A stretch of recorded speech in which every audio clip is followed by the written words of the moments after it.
Hello guys, I hope that you're doing well. Today, we are going to learn English together. J'espère que vous allez très bien. Aujourd'hui, nous allons apprendre l'anglais ensemble. Et d'ailleurs, regardez, je suis dans un endroit assez différent. Je suis au sein de la nature. Peut-être que la nature serait le meilleur endroit pour apprendre. Et aujourd'hui, Elite Knowledge nous accorde le privilège d'apprendre en pleine nature. Quel bonheur pour nous.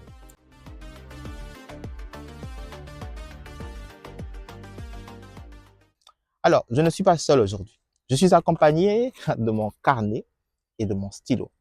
That means you should also have your pen and your book to learn together.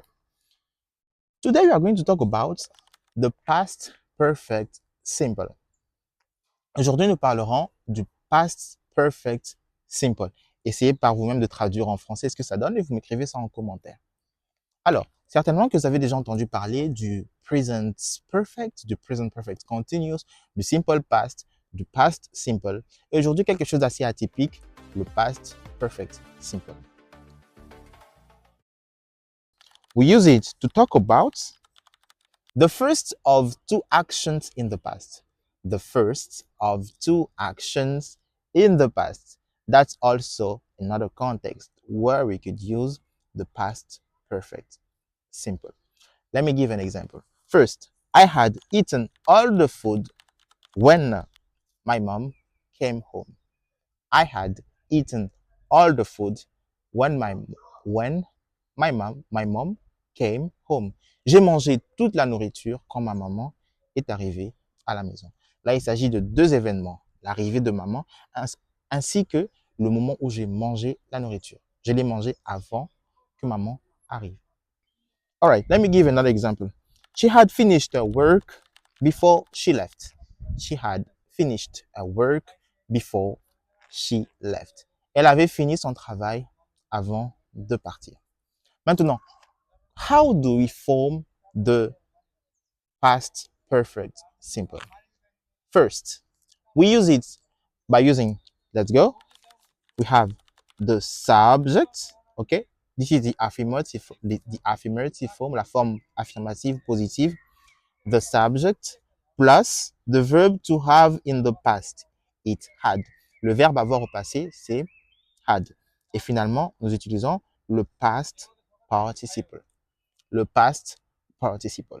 Le deuxième contexte, lorsqu'on veut faire la négation, c'est subject plus had plus not plus past participle. For example, she had not finished her work before her mom came home or before her mom left. All right? Okay.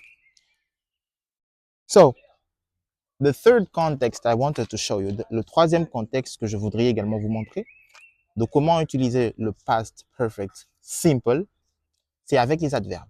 Certains adverbes peuvent être utilisés, ok, pour pouvoir parler du past perfect simple.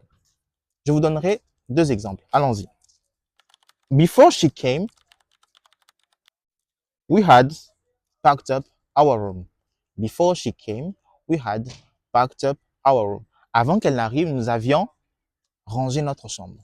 Deuxième exemple. By the time he moved, we had already hidden the pen.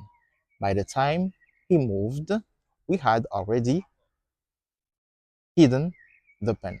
This is the second example. Pour en savoir plus et encore te permettre de pouvoir maîtriser ton anglais, tu peux nous rejoindre dans notre club d'anglais et juste en description de cette vidéo, je te mets le contenu du cours, comme ça tu gardes une trace avec toi et on se retrouve dans une prochaine session pour apprendre à améliorer notre anglais. Ici, c'est Think Elite, Be Elite. Au revoir, à très bientôt.